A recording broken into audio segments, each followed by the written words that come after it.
So yeah, talk to your audience the way you would talk to someone you love, because ultimately we're in a sales business. We got to be able to close, right? But at the same time, I think we have the wrong idea of what sales is. All we're really doing is offering to help them solve their problem.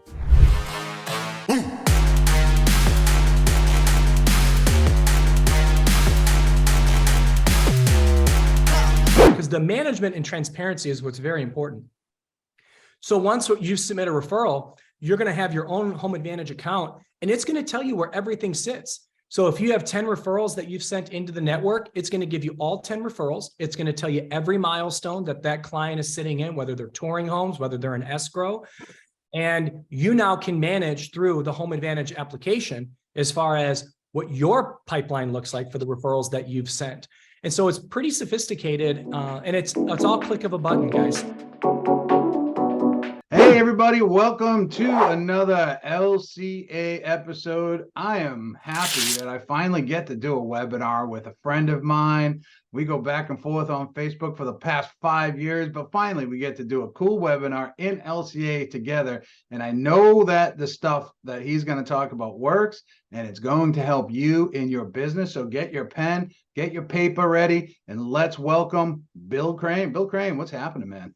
Hey, Johnny Mo, good to see you. Good to see you too. I don't think I've ever seen you like on a Zoom in person, but this is as close as we got so far. I am a real person. I don't know. I've heard stories. I'm a real boy. Johnny's the first original AI. I am. Like I'm a son of Max Headroom. You look just like him. So what are we talking about today, Bill? I'm excited to listen to you and learn from you because I know that you are a master.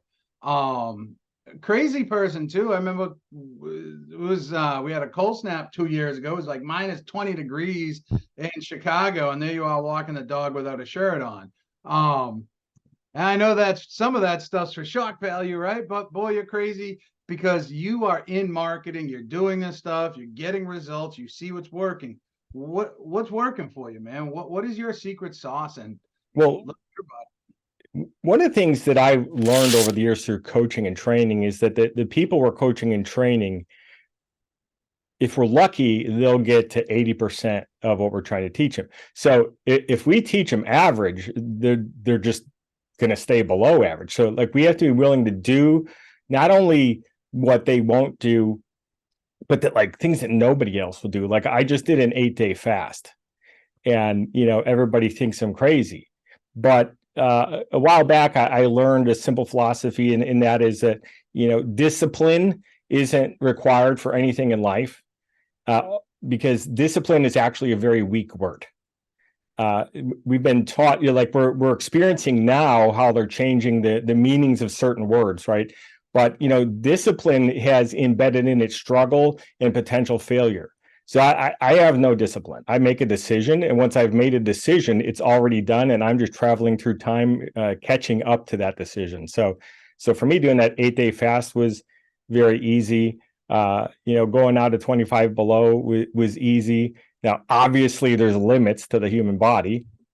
I don't think you could do that for hours, but I like to show the people that I'm training and coaching exactly what we are capable of, because there's nothing special about me other than I push myself. But like that's it. So I think what we were originally going to talk about here is email marketing, and I don't know if you have questions or if you just want me to go freestyle or how this works. Boy, I'm glad that this topic is about email marketing, because I'm going to tell you, I hear from several people, you and some other people, that email is the best, email's the best, email's the best. And me, I'm not an email person. I just don't like it, right? So, but I know from all the experts, they say that it works and it's your best ROI and everything else like that. So you now have the stage to turn me into a believer. Well, the thing is, people just don't think they're an emailer, right? Because you're a communicator, you're a salesman, you're a networker, you talk to people every day. Email's no different. It's just the written word. And so what I suggest to people is, first of all, don't write emails, speak them. If you're going to read a book, speak the book. Then you can edit it or whatever. And the same thing with email. So speak the email, but because then there's no effort, right? You can talk it into your phone. You can have Dragon Dictation or some other software and speak in your own voice. Don't speak in marketer voice. Don't speak in, don't use commission breath, because it's just disgusting, and anybody can smell that a mile away. And my philosophy in the people who are very successful at email marketing in any industry, and real estate's no different, they will send emails and use the mindset of, like, I'm sending this to my grandma, I'm sending this to my mom, my uncle, my brother, like people that I know, like, and trust, that obviously if I'm pounding them over the head every day with something to sell them, it's going to drive them nuts. When people have opted into your home search, then yeah, they want listing updates and stuff like that. But people who are going to follow you, they don't want to see every house you listed or every house you have for sale, or do you know anybody who's got this house, like who do you know that would want to buy this house in the neighborhood? They want to hear your success stories. Look at YouTube. It's no different in email. So if we share our successes with people, instead of, because the whole world is kind of shifted, and how to do something right has always been a big in marketing. Now it's how it's how I accomplished this, it's how I accomplished that, and then allow them to decide if that's something that they're interested in. But if you come at it from how to, you tend to go into sales presenter mode, and you have commission breath. But because people are bombarded nonstop all day, every day now, they're hip to it, right? So if you're sharing a story, like look at Gary Vee. I remember seeing years ago, in some guy asked him a question in video. It's like, hey Gary, how much time every week do you spend, coming up with like storylines and content and ideas, like what you're going to talk about? And Gary had this look on his face like, it's the stupidest thing I've ever heard. He said, I just film every single thing I do, and whatever it is, I spend no time planning it. I just do cool stuff. I go and I do business and I live my life and I share it, and some people like it, some people don't. And even for that, like, like on Facebook, you've probably noticed, there's people that love you and they engage constantly, and there's people that hate you and engage constantly. And then there's a whole bunch of people that don't do anything. So it's like, if you love me, that's fantastic. Then show me all the support you can. And if you hate me, kick me in the nuts as often as possible, right? Because either way, it's helping drive my message out to the world, and helping people or pissing people off, whatever the case may be. And the people who don't do anything are the ones that you shouldn't like. Don't argue with the haters. Like I get haters on my wall. When I was doing this fast, I had some haters telling me I'm fake and all this kind of stuff. I just gave them love in return. If you want to see a hater's head explode, just love them. It drives them nuts and they go away. And so if you use all those same philosophies that you would do in your normal everyday life to your friends, family, people like and care about, in your email marketing to strangers, I learned when I was 19 years old selling kitchen cabinets that if I treated someone like they were my best friend, then they treated me like they were best friend, and people buy from people that they love, right? So your real objective is to cause them to fall in love with you. And it doesn't mean you're going to marry them, right? And from that same token, like, you should love your customers. If you don't love your customers, if you don't love the real estate business, get out. Like, there's already too many people anyway, and life's too short to do anything that you hate. So, and if you don't love it, you're not going to go out there and pound the phones, knock the doors, learn the marketing. This morning someone was asking about, should I buy an email list? And the answer is absolutely not. Because what happens if you buy an email list? First of all, how many other people bought that list and are spamming it? Second of all, it's like illegal, and we can get big fines for that.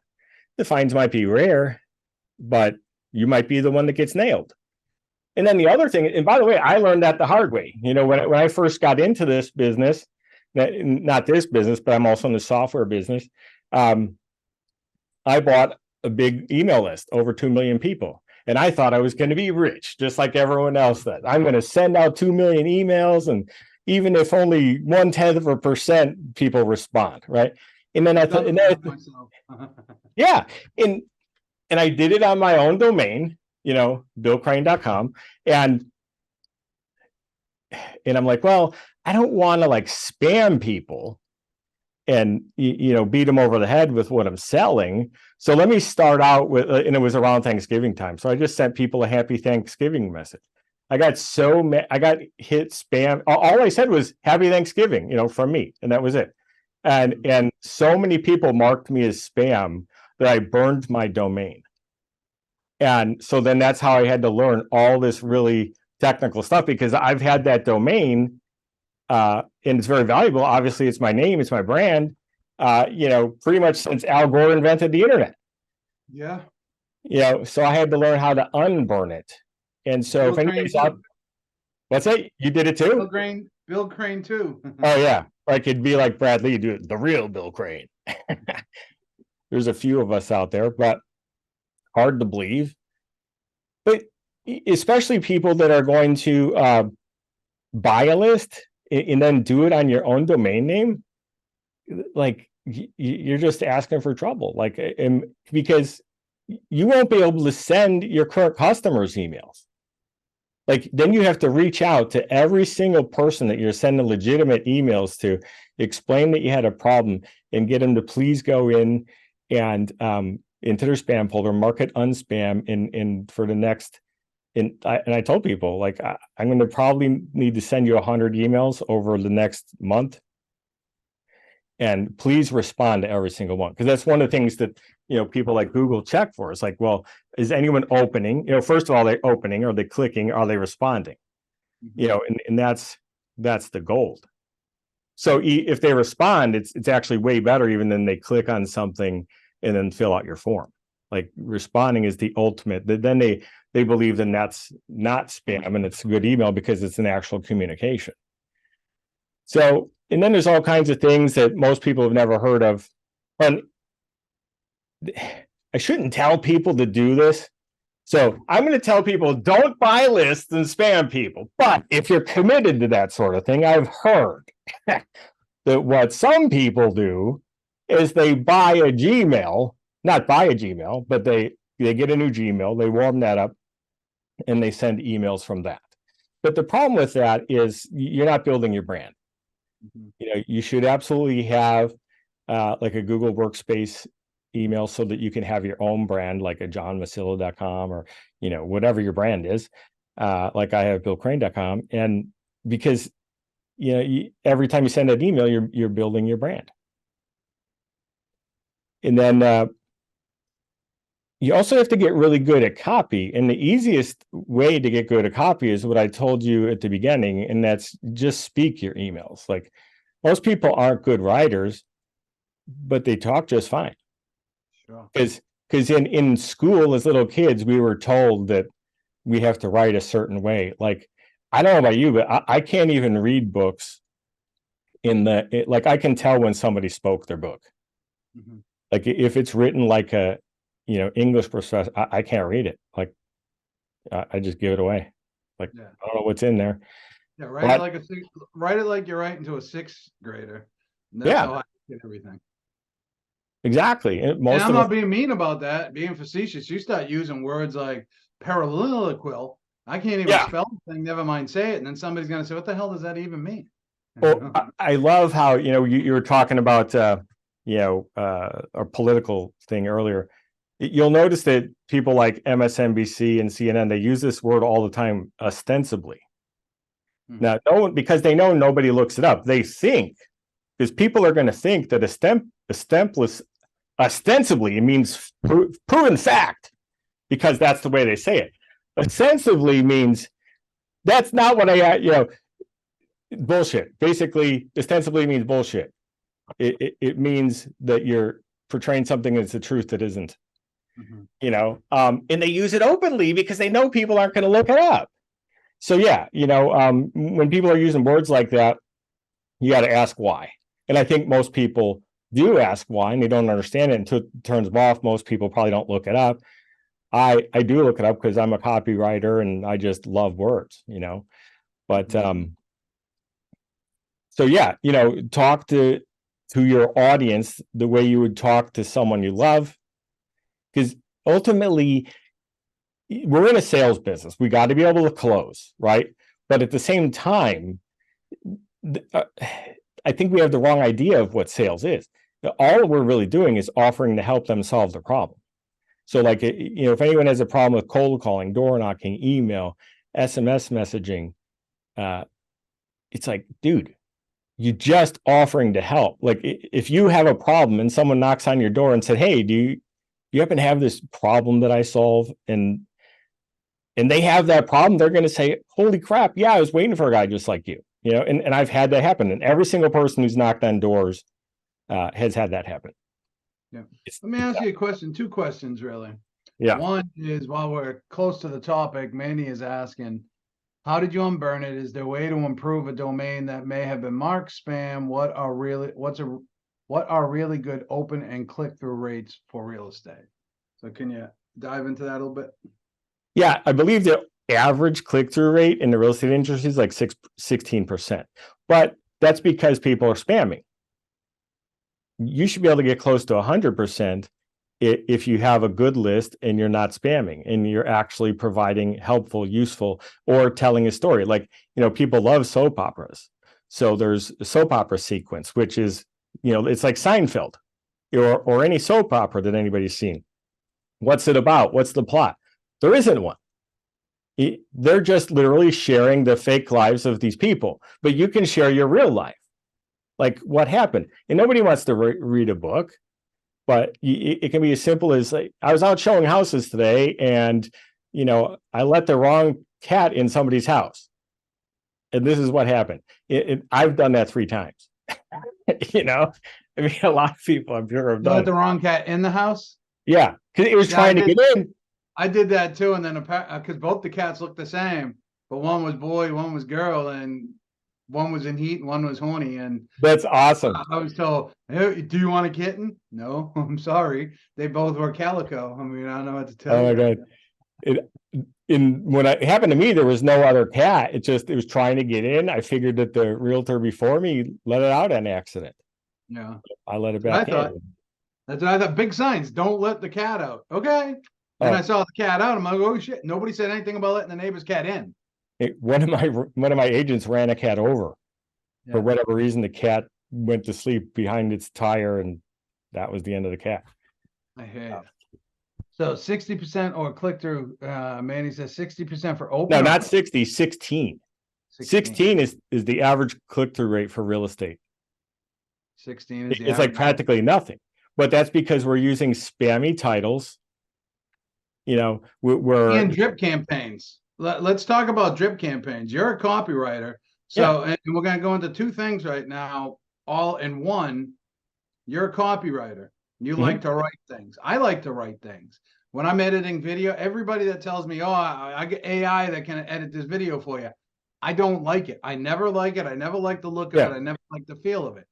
So a lot of people right now are running towards AI to write their copy for them and everything else like that, which is okay if you understand deeply the logic and the prompts. You can probably come up with some things, but I still like to handwrite everything, right? I just do. I use some AI. I change it around to the way that I want it. Let's ask Bill Crane. You're an email master. How will AI impact? Is it making an impact? And do you suggest using it? I suggest using it for things like ideas, potentially rough drafts on something. Like you could say, write me a holiday email sequence for every holiday of the year, right? And then you could edit it. It's good at stuff like that. I don't think it's very conversational. It's a machine, right? So it's good, but I wouldn't say that it's extremely conversational. It's more like book-like, that was written by an English teacher. But if you're really good with prompts, maybe you can say, write it in the voice of Eddie Murphy or something, I don't think it'll really nail it, but it'll be better. I think AI is going to change the world. I think people don't realize what it's actually doing. Realtors hate Zillow. Well, I got to tell you, the reason they're doing all these, there's a deeper purpose for AI, right? They want to replace every salesman in the world, and they will. And they are. The singularity moment already happened. The AI is already equally as intelligent, not the one we have access to, right? But the one we don't have access to is 50 years advanced to what we see. yeah, it's already equally as intelligent as humans, and within 5 years it'll be 1,000 times more intelligent. We're 1,000 times more intelligent than the average ant. When was the last time you thought before stepping on one? So we have to hope that the AI turns out to be more human than human. Otherwise, we got problems. That's a song, isn't it? That's Rob Zombie, isn't it? More human than human. Yeah, he's a great philosopher. So stay with me on that just a little bit. So that's AI, but then my point to this is, agents don't get offended to what I'm about to say, because it's kind of the truth for a large portion, and it's no fault to you. You've been taught to abdicate. No, you didn't get the proper skills coming in as true marketers or systems. So it's real easy to turn on a drip campaign and say, "Oh, I did something good today." Or, if you're using Chima's smart campaign or AI conversational bot until something happens. Okay. But drip campaigns, most drip campaign, I don't even like the term. I don't even turn them on drip campaigns. How effective are canned drip campaigns? Do you suggest using them, or do you suggest using them as a rough outline and writing your own content in replace? Back in the day, I had like Dave Beeson's letter writer, and I think it was good for what I used it for at that time. That was 20 years ago. But today, again, because we're always marketed to the crazy, things need to be personal. They don't want to be told if I told you, hey, John, I've got this thing, and if you do this, you can get that, and it's only $9.97. You're like, screw you, man. But if I tell you the story about everything I've accomplished, then that builds curiosity in you, and then you're like, wow, how much is that thing? And then I'm like 10,000, and you're like, sold. You know what I mean? So it's like, people when you come at them trying to sell them something, they know that you have an ulterior motive. And if you're coming at them just trying to help them, then and you can still make them raise their hands, once in a while, right? Just not every time. This blows me away. I've been doing this for 20 years in my email, not 20 years, about 15. I first started this around 15 years ago, and because who loves property taxes? How many realtors help their community with the property taxes? Mm-hmm. None. I mean, except the ones I've taught to do it. And here's what's stupid about that. Every single assessor's office in the country has explicit instructions on how to do an appeal. And every single realtor should know how to pull comps. So, for example, let's say you've got 10 neighborhoods you work. You don't have to pull comps for 10,000 houses. You pull comps for 10 neighborhoods. And maybe you chop it up by home type, right? Ranch, 2-story, 3-bedroom, 4, whatever. And you make those directions from the assessor your own. And you give them to the people as instructions, and they lower their property taxes, and then you can offer a done for you, right? So then you can get a service. And I even had people paying me $30 a month just to be on the program. So then every year we would appeal their taxes, and so then you're making money. So, I was at tens of thousands of dollars a month before I ever listed a house. And then all that money just went into marketing. Like, it wasn't for me to buy a new car. It was for me to give back to them. I would send them, boxes of stuff, books, things that are related to real estate, home improvement stuff. You could set, and if you're someone like, because I'm handy, right? So like, I'm always fixing stuff around the house, because before this I was a contractor, like 100 years ago. And so my wife doesn't like strangers coming in the house to fix stuff, so I get roped into fixing stuff, even though I don't know how, but I'm good at it. So I don't do it anymore, but I probably should. But, I used to send people little videos on like how to caulk their bathroom, because, if you've ever seen people's caulking, it's like really nasty and it's a joke, right? Like they make the place look worse. So like, any talent or skill that you have that you can just give away freely, a certain amount of people are going to appreciate. So sure. Come from contribution, right? Is the term that is thrown around the industry a lot from the big red. But I do believe in that too, because that's how my whole marketing campaign is built. I'm building this massive ecosystem with Explore Main Life. Yeah, that's awesome. You know what I mean? And what do? And now I have the Chamber of Commerce introducing me to big players. Those big players are introducing me to other big players. And it's just like, I'm just here to make a video. I'm here to help. But as a result, the side benefit of that is I am a realtor first and foremost, right? But this is the project, this is the passion, to give back to the community. And within a year's time, I'm positioning myself to be one of the highest authority domains in my state in the keywords that I'm looking for, right? So come from contribution, give people something, and your emails can do that, which let's jump into this about emails. And before we do that, like, give them something you're already doing anyway. Yeah. Like, if you can leverage what you're already doing, it's no extra work. Yeah. What do you think about taking that video and putting it in, taking a video? You can't necessarily have a resident video in email. It's just not, it's against the rules. So you have to have some sort of embed inside of there, right? Like a YouTube link or a Vimeo link or so, or BombBomb or a co-video, whatever it is. How important do you think video inside your email is? I love the idea of a link, and that link's going to be hosted on your YouTube channel, and it's going to drive people to YouTube, and it's going to be live on YouTube so people can find it organically. And then it's just, helps feed itself, right? So you're driving people there through YouTube. There's a little trick you can do. You give them, there's this little code you can put behind any link, and before they see anything, it's going to say, do you want to subscribe? And all they have to do is click yes, right? Yeah, it's like an equals sub 1 or sub equal 1 or something like that. Exactly.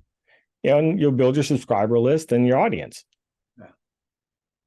So I go back and forth between that and also sharing the blog that I have the video embedded in, right? So I create a blog with the video in there. AI allows me now to create a blog with the video, all these other things. So when they click on the link, the CRM obviously knows, but now they're landing on my page for pixelization, right? And I can retarget them.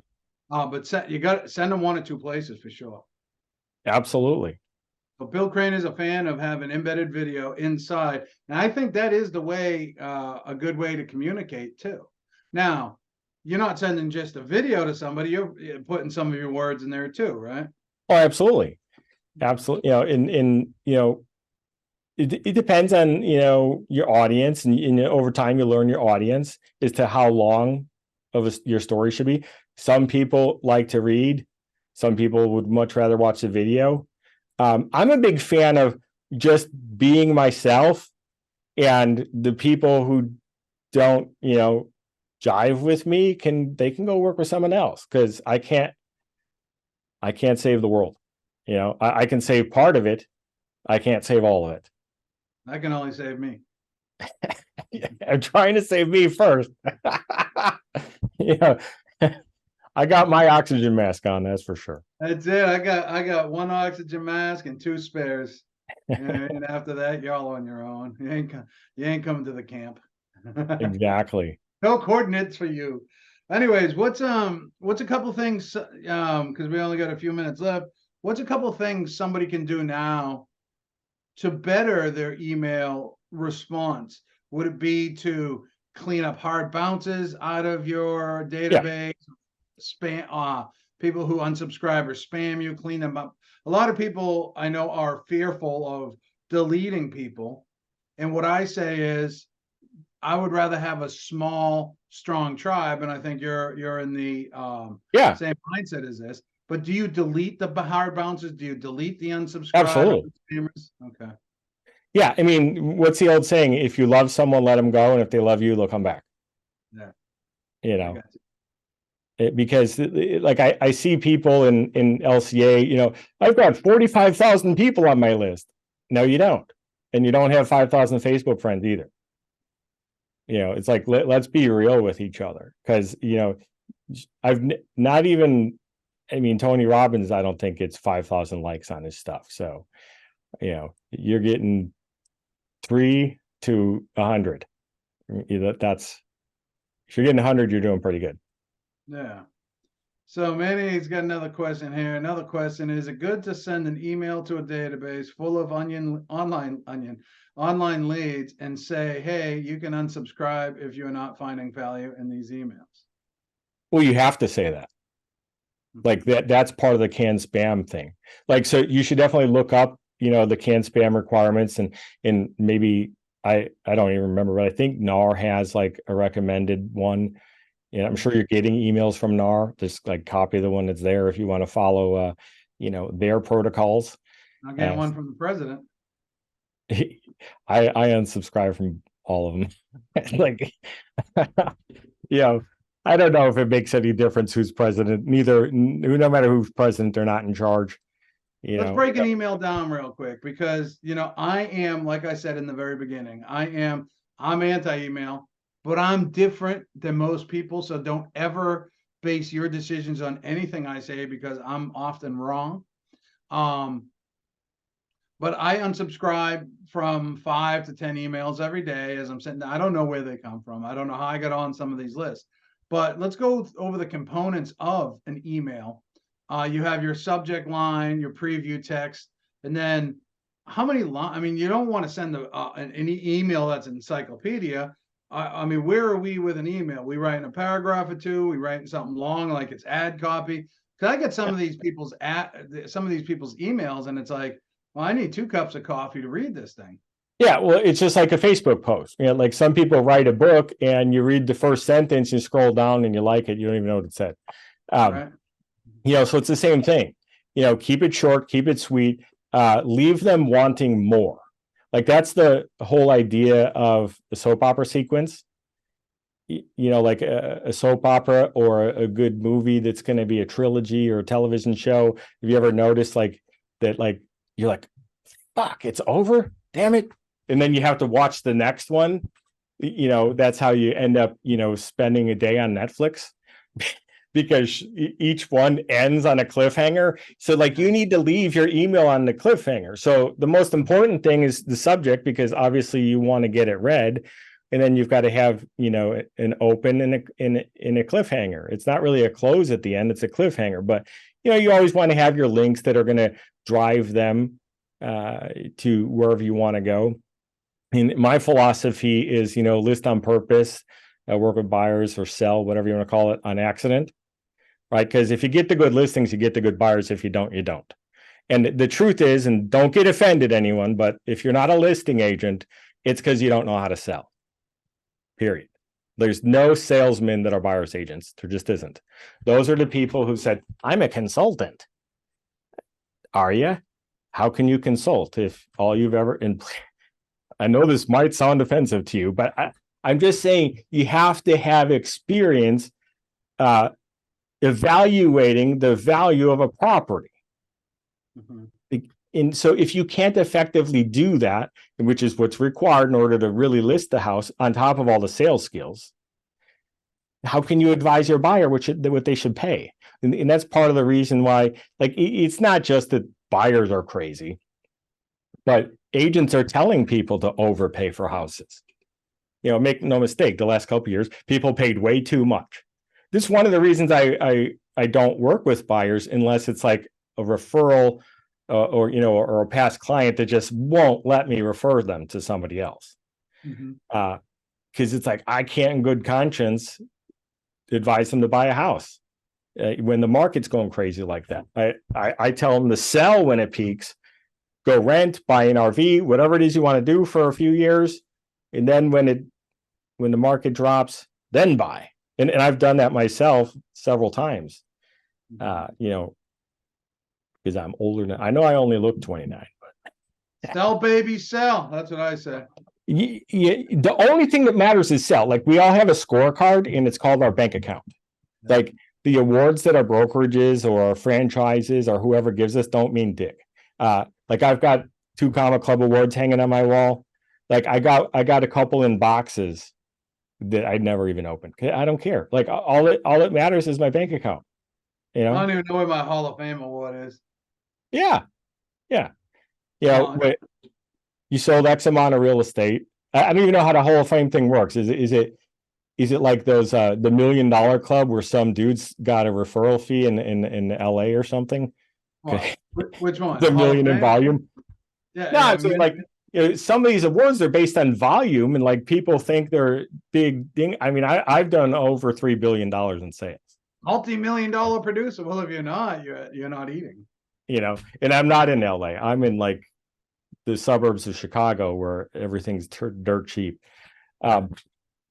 So anyways, to get back to the basics of email marketing, there's a bunch of stuff besides, having a good subject, having a good intro, and really having compelling copy, and then leaving them on a cliffhanger. What does that mean? It's like an open loop, if you've ever heard of that. Like, you don't answer the question. Like, the purpose of each email is to answer the question from the one before and to pose a new question that they have to get the next email.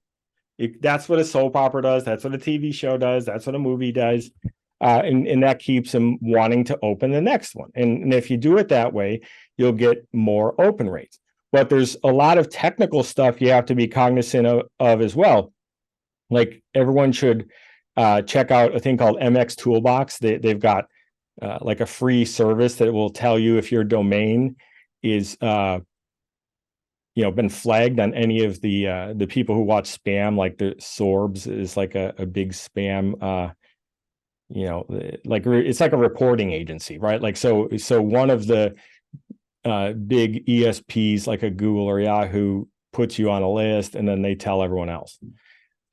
Literally, like, if someone clicks spam, and sometimes it helps you find spoofing, right? Because, like, if you've done a decent amount, someone's going to hijack your domain, and like, they'll somehow use your domain to send their emails, and it looks like you did it, and then you get in trouble. So there's that. There's 3 very important things, or you're going to always hit the spam box.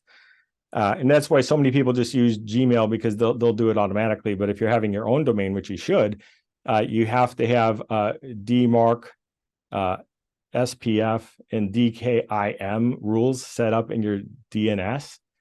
And if you don't do that, like, you're just always going to be low and probably just always go to spam, unless people intentionally take you out of spam. Because especially new senders, like, all the ESPs automatically assume you're spam. Like, you don't get a chance. You have to get out of the box. Like, you start out in the box. So if on your report it says deliverability 95%, Is that deliverability to the inbox or promotion box, not necessarily the spam box? All deliverability means is it was sent. Okay. It could have went to spam, it could have went to inbox, it could have went to, cyberspace. All it means is that it went through the server and they don't know where it went. Yeah, that makes a lot of sense. Hey, Bill, we're running out of time. So how do people how do people find it? How do people find more about you, what you're doing, some of the things you're talking about, and if there's a resource for, writing better, more compelling emails? Yeah, I have a software company. It's called listingfunnels.ai that has been on a down low until I'm technically not even totally launched. I've just got people on beta, but I'll be launching it very soon. People can definitely go there and see what I'm all about. I also have the realestateinsider.network or billcrane.com, of course. And I'd be happy to really go deep dive, to really go into, I have a thing called a web traffic masterclass. I mean, that's a 5-day workshop, like an hour a day. So, there's a lot to it. There's a ton of technical stuff, which is boring and nobody wants to hear that stuff, but it's important.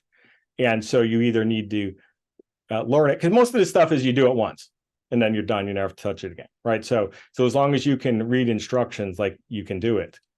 Mm-hmm. Otherwise, there's people you can hire to do it, so it's not like the end of the world, but if you don't do it, it's definitely going to hurt you. And next to that, the most important thing is going to be, just don't spam people. Yeah. Oh, so for all those people who want to buy a list, you got one of these? I bet you've got hundreds, if not thousands of contacts in here already. You got a Google, you got a Yahoo. Same thing. You probably got hundreds, if not thousands. So every place that you just use and you take for granted, which is going to be your email provider and your phone, pull those lists out and practice on them, because those people already know you. Obviously, you should clean those lists because you're going to have, some sales dude from AT&T on there or whatever, right? So make sure you're sending to people that because those people are going to be more forgiving, and there's a domain reputation. So there's Google Postmaster tools that people can look at, and they can see their domain reputation with Google. And if it's like anything else. If you have a bad reputation, less is going to go through. If you have a good reputation, more is going to go through. Does that reputation tool go to an email or the domain? Well, see, right. So it's gotten so what they do now, it used to be just email, but now they tie it to your domain. And so right now what they're doing with SMS, which I really deep dive on that too, because that's one of the things that we do, is there's a thing called A2P10 DLC, which just means application to consumer with a 10-digit long code, which is a phone number, right? Because they have to make up stupid names for shit. But what's happening, what actually tomorrow, or is it the next day? September 1st, it goes into effect. If you're sending SMS from an application, in other words, not your cell phone, from your CRM, it's 100% block if you haven't registered and gotten approved. And they're tying it to your business. And why are they tying it to your business? Because they're going to give out massive fines if you break the rules, and they're tying it to your social security number or your EIN number. And if you don't pay the fine, it comes right out of your taxes. Because they do not want the little guy to succeed. America. Welcome to America, people. So there's a lot of things. But I look at everything like that as an opportunity, right? Because there's going to be a lot of jokers that get out of every business. Mm-hmm. And then the people that are doing it right and actually want to help people are going to have a higher level of success. Sure. Understood. Post, Google Postmaster tools. Yeah, Postmaster. Google Postmaster tools is there any tool we can use to see how our domain is currently ranked for deliverability or spamminess? I posted Google Postmaster tools. Is that accurate? Yeah, absolutely. Absolutely. And in every major ISP, ESP is going to have one of those. But I mean, Google's the only one I care about because they're the biggest. And so if you got a good reputation there, you're going to have a good reputation everywhere else. That's what I say. Focus on Google. Yeah, Google, exactly. YouTube. I don't even worry about Facebook anymore. And there's also some free services, like just Google, like free email cleanup or email list checker type thing. And there's some places where you can like post your emails and it'll spit back the valid ones. Yeah. Because when you buy a list, there's things called a spam trap or a honeypot. And then if you go in there, it's instant block because what happens is someone's email goes dormant for a certain amount of time and you send an email to it, they know you're a spammer. Mm-hmm. And it's just done with 100%. no chance of recovery. Closing thoughts, Bill Crane. Close the door. Yeah, just don't spam people. Start building your list. Share your story with people. And if you don't have a story, get one.